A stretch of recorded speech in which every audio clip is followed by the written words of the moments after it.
So in this video, we're going to talk about Airbnb. They announced earnings this past week, and the results were mixed, which is why we saw a sell-off on the stock price, as earnings just missed analyst expectations. Although the company did report $3.73 billion in revenue, and that was up 10% year over year. Airbnb said in a letter to shareholders that it is focused on expanding beyond its core markets and into under-penetrated markets around the globe. However, investors were looking for something stronger as an indicator of future growth or improved profit margins, and they just didn't get it. Now, this is the monthly chart, and we're going to just assume that this $220 level is one part of the end zone, and down near 80 is the other end zone, and roughly 150 is the 50-yard line, which is equilibrium, which means that when price is hovering around this $150 level, buyers and sellers are evenly distributed. Why did price stop moving higher and started moving lower? That was the level where sellers greatly outweighed the buyers.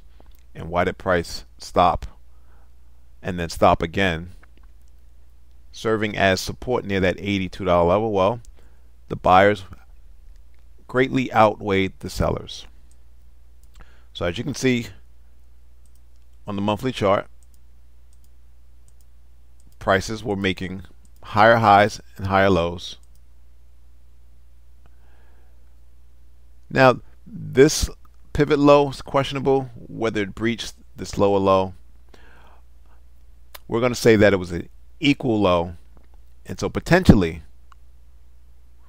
the charts are suggesting if the trend continues, this leg high will be the next impulse move.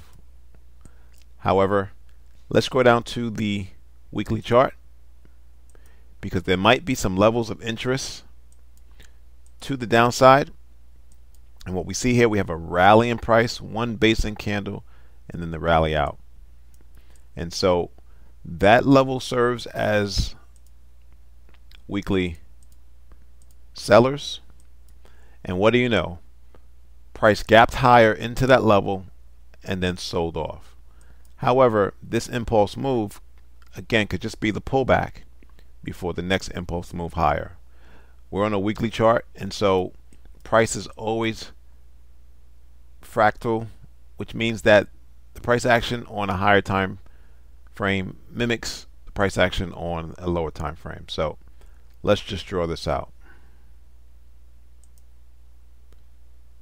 Impulse move, pullback, potentially the next impulse move. I love this little level here, rally, base, rally. Price nearly came back into that zone. And depending on how you draw your zones, if you draw your zones from wick to wick, that was good for a 5-to-1 reward to risk ratio, but I like to draw my zones at the body. So right now price finds itself between weekly sellers at 150 and then weekly buyers near $100. Let's take it down to the daily chart. And on the daily chart, you can see prices were making higher highs and higher lows. Let's put this in orange. So we saw in the monthly time frame, price was in an uptrend. Weekly time frame, price was in an uptrend, and now on the daily, price is in an uptrend. However, if prices are going to go higher, we need to see price take out this weekly sellers level at $150 first. Thanks for watching. Subscribe. Please like the video.